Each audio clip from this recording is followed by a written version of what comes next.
खुलुमबाय रायजोफोर गिबियावनो नोंथांमोनखौ गासैखौबो आंनि गोदान भिडिअ बरायनाय बावहरनाय थाबाय। दिनै मास मोनसे बारलांबाय नोंथांमोना गासैबो मिथिगौ आरो गासैबो नेगासिनो दङ अब्ला बै ममतानि दायनिगिरिफोरा फासियाव होजागोन अब्ला बिसोरो साजा मोनगोन नंगौना नङा जों गासैबो बेखौनो नाजागासिनो दङ गोख्रैनो बै दायनिगिरिफोरखौ साजा होनांगौ। नाथाय बे केसआ ओरैबायदि माने कनफ्यूज जागासिनो दङ गासैबो सीबीआई टीमानो जाथो इडियानो जाथो बा कर्टआवनो जाथो गासैबो बे केसखौ लानानै कनफ्यूज जानानै दङ। एक्चुअली बे केसनि मेन गुदिया अबेयाव आरो बेखौनो दिनै नोंथांमोनजों सावरायलायगोन बे केसखौ लानानै। एक्चुअली सिगांनो पलिग्राफ टेस्ट गासैखौबो खालामखांबाय आरो पलिग्राफ टेस्ट जोङो मिथिना लाखादों सिगांनो आं नोंथांमोनखौ बुंखादों जे पलिग्राफ टेस्टआव गंसे मेसिन थायो आरो बै मेसिनाव किसुमान वायर मोदोमाव कानेक्ट खालामनानै बियो माने सैथो बुंदों ना मिसा बुंदों बेखौ माने माबायो हमनानै मोनो। नाथाय बे मेसिनखौ गोबां बेफोरबायदि दायनिगिरिफोरा माने बारग'लाङो जायखौ माने मिसा बुंदों ना सैथोसो बुंदों बेखौ माने हमनानै मोना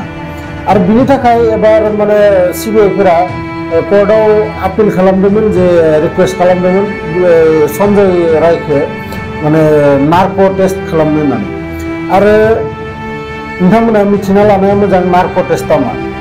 नार्क' टेस्टआ एक्चुअली गंसे इन्जेक्सन होयो दायनिगिरिखौ आरो बै इन्जेक्सन होनाय लोगो लोगो जोंनि जि साननाय जोङो सोरबा माबा मोनसे बाथ्रा सोंबाथाय जोङो दसे साननानैसो बिनि बाथ्राखौ बुंगोन आरो बेयाव माने बे बाथ्राया सैथोबो जानो हागौ बा मिसाबो जानो हागौ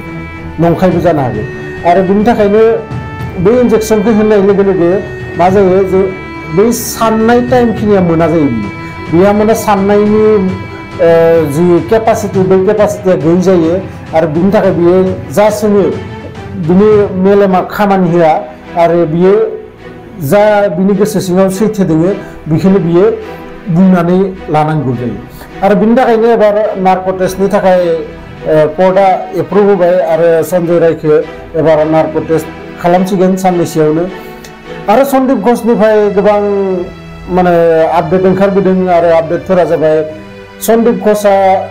दा जि हिन्जाव दं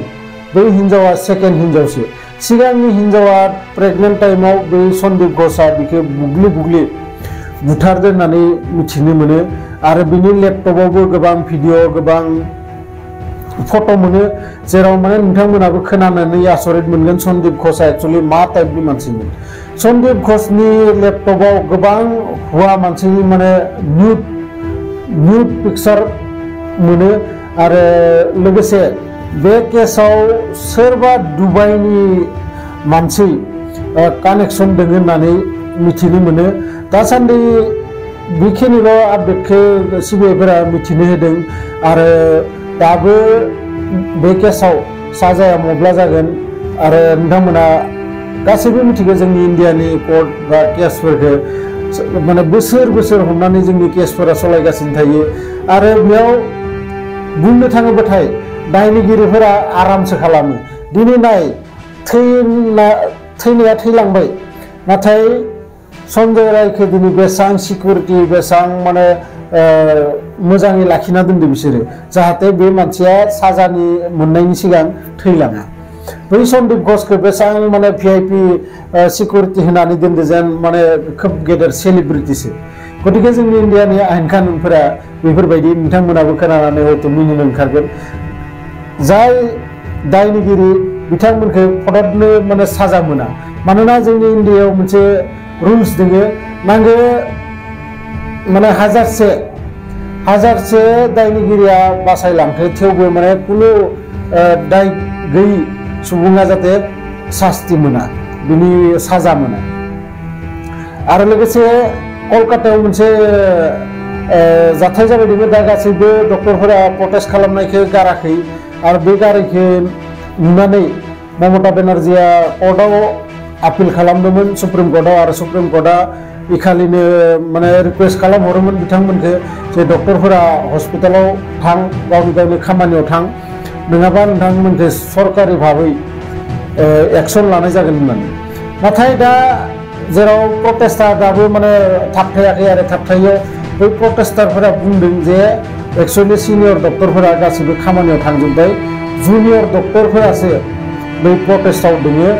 सिनियर डक्टरफोरा अलरेडि खामानियाव थांबायानो आरो ममता बेनार्जीआ बै सुप्रिम कर्टनि थ्रुयै जोंनि जि प्रटेस्ट जोंनो जि माने दाबि खालामदों बै दाबि खालामनायखौ